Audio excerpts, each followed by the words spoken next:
You've been told to set goals your whole life. But what if I told you that's the wrong way to think about success? Hey everyone, I'm Matt Chenard, leadership and business coach slash consultant. That's a mouthful. If you're an entrepreneur, I help you build a cash flowing asset instead of time stealing liability.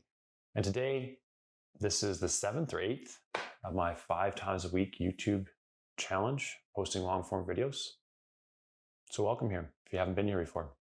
I'm talking about creating systems instead of goals.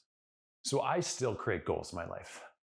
It's not that I don't think goals aren't important and that you shouldn't create goals. I think you should create goals in all aspects of life: mental, physical, spiritual, relational, and professional.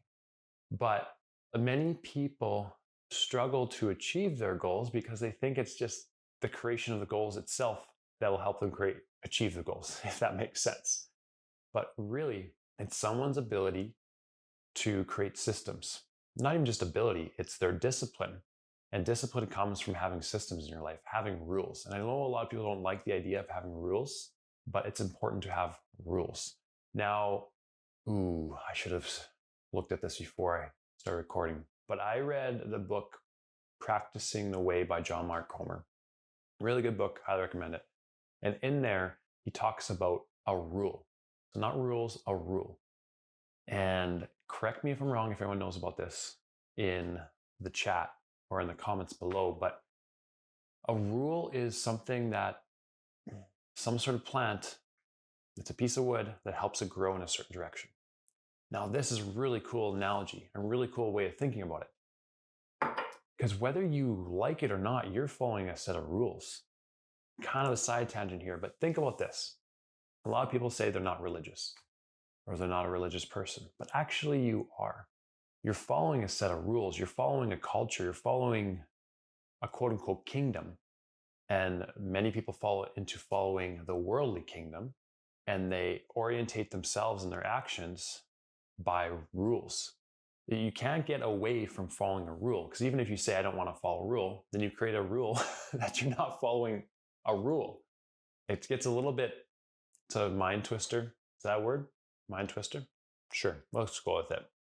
But to reiterate, whether you're like rules or not, you're following rules. You're following a rule. You're following someone or something. So when someone says they don't follow God, they're still following something. That's how we decide what to do with our day. Even if you say, I'm not going to do anything with my day out of laziness, you're still deciding not to take action. And inaction is still an action. So then how do we tie this into systems over goals? So let's say there's a client I worked with who wanted $1 million business. That's a goal. Okay, you break that down into monthly revenue, and that's the goal this person had. I've also worked with clients who wanted a 6-pack or who wanted to deadlift 400, 500 pounds. I can't remember the exact numbers, but basically there's these goals, these outcome-based goals, just to give you an idea. Now, if we just said, great, go do it, it's not going to happen. Or if you say, let's talk about spiritual one. You say, I want to read my Bible every single morning. I want to go to church every single Sunday. I want to have a praise and worship time in the morning with my family. If I just leave it there, it's not going to happen. Good intentions don't equate to an outcome without action. I can have the best intentions. I can have the best heart behind something, and I can really want to do something. But there's no fruit if I don't take action. So that's where systems come into place. So let's talk about it in the professional sense. And I could talk about it in the physical sense too, and I could talk about it in the relational sense. If you've been here for a while, you're going to see I like talking about principles. I like talking about quote unquote rules. I like developing systems and frameworks.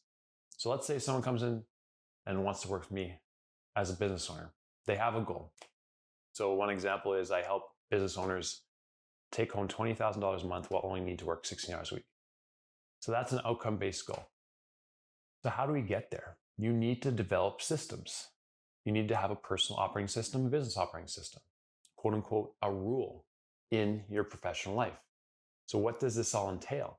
It entails rhythms in your yearly calendar.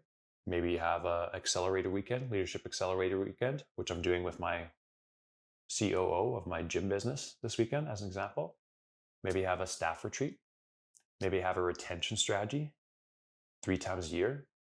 Those are rhythms. Then I have my schedule, my zones built on my schedule to focus on different parts of the business. Maybe it's marketing, maybe it's sales, maybe it's personal development, maybe it's leadership development, maybe it's coaches development, or if as a gym example, or employee development. That's another zone example of a system. Then you have your mission statement where you orientate your whole team in a certain direction. You have your critical actions based on people's roles, everything they're doing in their roles to get to that outcome. Then you have key characteristics that you hire and fire on. Who do we hire and what basis do we fire on? We need to make sure that they're fitting into the culture and they're creating a strong culture. Then you have systems of breaking down how you deliver or how you break down projects and events. Now, Jaleesa and Willa just got home, so I'm going to say hi to them and then finish this thought after. Okay, real big bummer. I just spent another 6 minutes talking and I didn't press record. No, that's okay. Let's do this again. Jaleesa and Willa came home. She just got some gum boots, some splash boots for all the puddles here with the nice weather. She's going to play outside. So I'm going to finish this video and then I'm going to go play with my girls. So where I finished was creating systems. So that's condensed version of what a system looks like in your business. Now you can think of this in your physical fitness too. If you have a goal of deadlifting 500 pounds, or maybe a goal of running a sub 20 minute 5 kilometer, you need to create systems around that. So you have the goal, and then you need to create an overarching schedule. How many times a week can you commit to this goal? Then in those zones, then you create that in zones per day for 3, 4, 5 times per week. And then in those zones, you commit to exercises, whether it's interval work, maybe it's accessory work, maybe it's the actual deadlifting, maybe it's longer distance runs. That doesn't matter as much in this video today as actually committing and creating the process around it. And then you audit your nutrition. That's also part of your system. Then let's talk about relationships. So I hear a lot of couples say, and I've fallen into this trap before too, and say, I want a happy marriage, which is great, but that doesn't actually do anything. I should be saying, I'm committed to doing this, just like the vows, in sickness and health, in good times and bad. I'm committed to this in action of love. So I could do love language actions deposits every single day, let's say 3 or 4 to my wife. And if you haven't heard this, I highly recommend you do this. Find out your spouse's love language. And there is words of affirmation, physical touch, quality time, acts of service, and gifts. So then once you know your spouse's top 2, commit to those in action. Another one could, and then weekly date nights, quarterly retreats without your kids. Then spiritually speaking, you want to grow closer to the Lord, but there needs to be spiritual disciplines, rules. And I think a lot of people think that this becomes religious or acts of or works-based. But again, if you don't invest time in reading your Bible and time in community, you're going to invest the time somewhere else. If you're not being apprenticed, you're not apprentice under Jesus through his word and through community and through the Holy Spirit, you're being apprenticed by someone else or something else. So be aware of that. So to say that I'm just not going to read my Bible because it feels works-based, it feels too religious. I'm trying to think of the actual word. But again, your system is perfectly designed to give you the results you're getting. So I recommend setting time daily for the Lord, spending time with a group of people who can challenge you and speak loving truth, iron sharpens iron, and help you grow into the person into a more like Christ-like person. Spend time in church, be in the community. Then, this is the system. So then you create a goal in all these areas of life.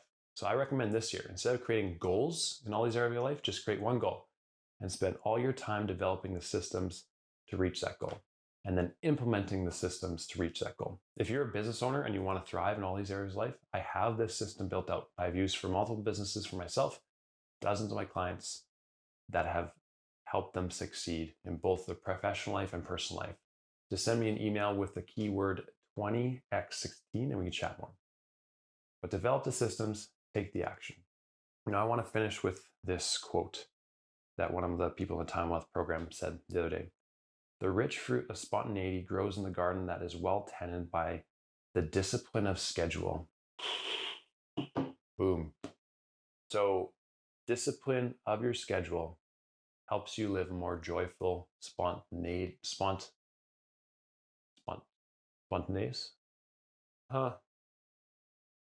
Don't focus too much on that, Matt. Spontaneous life. You gotta laugh at yourself. You gotta laugh at yourself. And that is why it's so important to create systems instead of just creating more and more goals. Create the system so you take the guesswork out of it. If you found this beneficial, I invite you to subscribe to this channel. Leave me some comments below of what your favorite takeaway was. And I'm excited to connect more with you. And one more thing. So my goal is to get to 10,000 subscribers by 2026. At the time of shooting this video, I'm at 825. And that's a goal. But now I have systems, and that is why I have this challenge. You can put challenges into systems. That's why I'm posting 5 days a week. Not all of these are going to hit. Maybe a small percentage of them will actually do over 1,000. I don't know. But I'm committing to the process. I'm making systems to create better thumbnails, to create better titles. I have a team that works alongside me. I have a system to make sure I have the highest chance of success to reaching my goals, because I want to reach more people and help them where I can help them. Appreciate you all. There'll be more videos if you find this one beneficial at the end. Until next time, earn your dopamine.